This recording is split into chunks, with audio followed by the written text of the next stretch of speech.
to another episode of Classic Dallas Cowboys Talk. I am Sean Farrell. God is great all the time. All the time, God is great.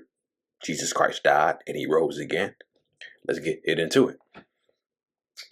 So, I read something where,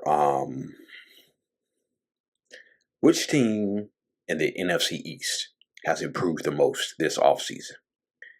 Was it the Philadelphia Eagles? Was it the Cowboys, the Commanders, or the New York Giants? Well, I would just say to that, I don't know. Okay. I don't know which team has improved much in the offseason. I think a partial answer will be given after the draft, which is a few weeks away. So a partial answer will be given after the draft. But I think a full answer will be given a couple of weeks until the 2025 season. So that's when we'll have the full answer. Okay. The partial answer will come in the draft and in training camps. But we won't know who the full answer until the season actually begins. Okay. So the Super Bowl between the Bengals and the 49ers, Super Bowl 2023. That's the game where Montana led them down on the game-winning drive. Game winner, John Taylor. And Landry, Schramm, and Gil Brandt were there watching the game in a luxury suite. The game was played in Miami. So they had been the head of the Cowboys since 1960. And so they were sitting together. But what was not mentioned,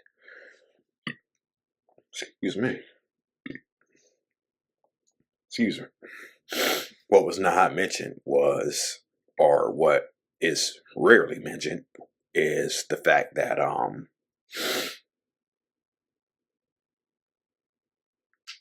the people who were sitting with Landry, Gil Brandt, and Schramm, okay? And I read this and I just thought to myself, the irony, okay? So, Jimmy Johnson was also there too, okay? He was still head coach of the Miami Hurricanes, just coming off in the national championship, okay? And he was there attending a Super Bowl party, right? But he was attending a Super Bowl party. He was invited by Tom Landry. Yeah, he was invited by Tom Landry to come to the Super Bowl party. So he was sitting in the luxury suite with Gil Brandt, Schramm, and Landry. And also there was Dave Wannstedt. Okay. And there were thoughts that when Tom Landry stepped down as head coach, Jimmy Johnson would step in as head coach. Ooh. Let me continue. Gil Brandt said that they had interest in hiring Jimmy Johnson as a defensive coordinator, and according to Gil Brandt, okay, they offered him the position. Okay, they offered Jimmy Johnson the position of defensive coordinator, right? And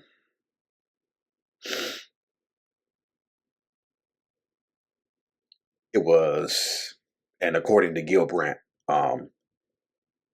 Schramm and Gil Brandt were the ones who helped Jimmy get his first college coach job at Oklahoma. And then it was Gil Brandt who got Jimmy Johnson the Miami job. Okay. And so, lo and behold, weeks later, Dallas Cowboys are sold to Jerry Jones. Tom Landry's out, and comes Jimmy Johnson. The irony of Jimmy Johnson and Dave Wannstedt sitting in that Super Bowl luxury suite with big three of the Cowboys that have been there since 1960. The irony, right? And when Jerry Jones took over as the Cowboys, this is something that I actually liked about Jerry Jones. We need to look over the Cowboys.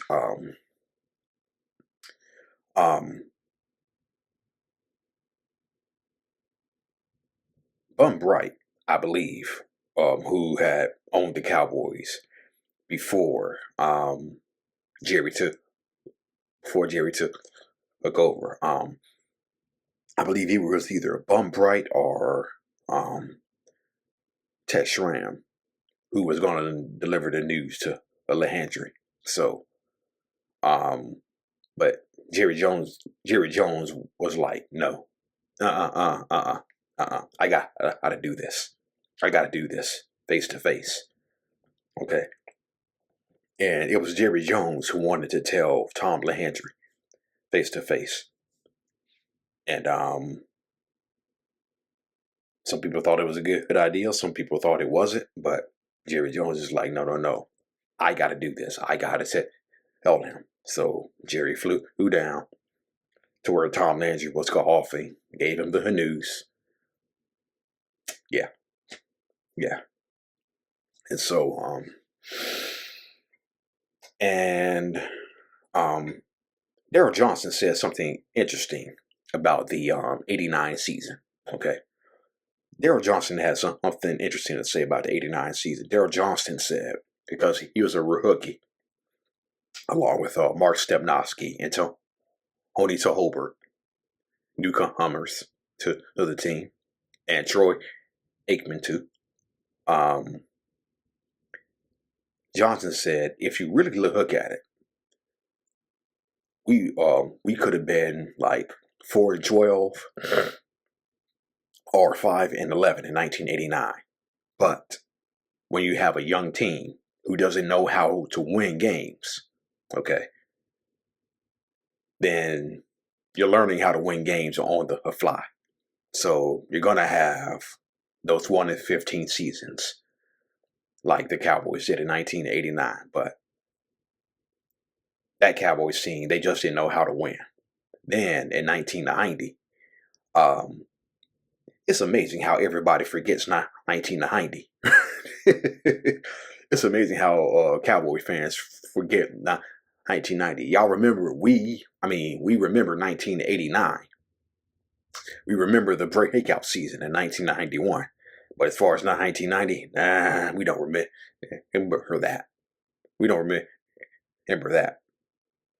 1990 was the year that we learned how to win, okay?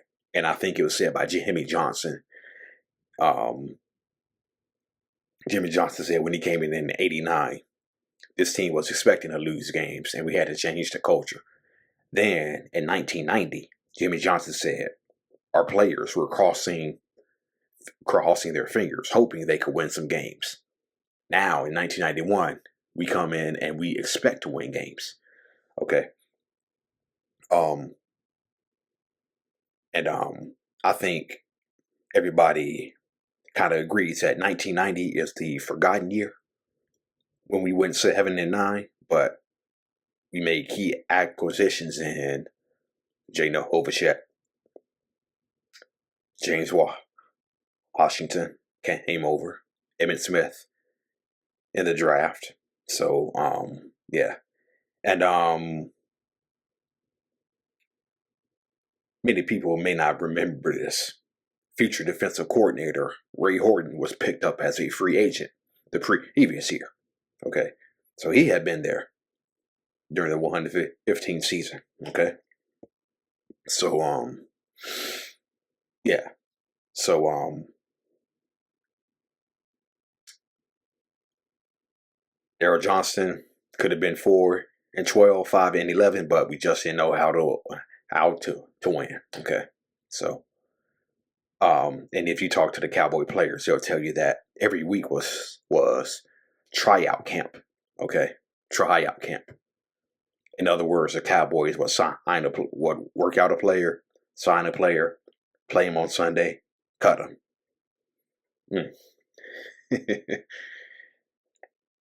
um, so Randy White, Hall of Famer, one of the best players in the history of the Dallas Cowboys and the history of the NFL. Randy White said that a tradition was started where Randy White would have beers with the fans in the parking lot of Texas Stadium, wins or losses, okay?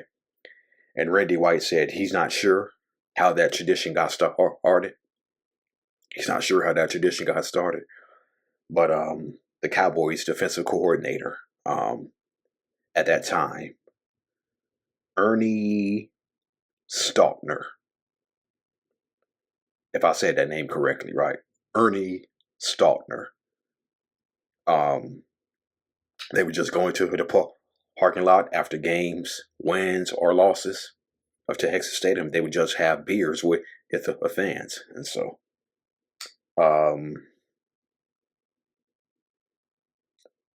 one of Tom Landry's best players during his final years was Herschel Walker. Okay. And Herschel Walker recalls Tom Landry giving him some of the best advice during Landry's final years. Walker recalled a quote by Tom Landry. He said, "You can't just take a good football player and make a man out of him without integrity." Okay? You can't just take a good football player and make a man of him without integrity. That's something that Tom Landry told Herschel Walker, and Walker says it has stuck with him to this very day. Okay, so James Dixon.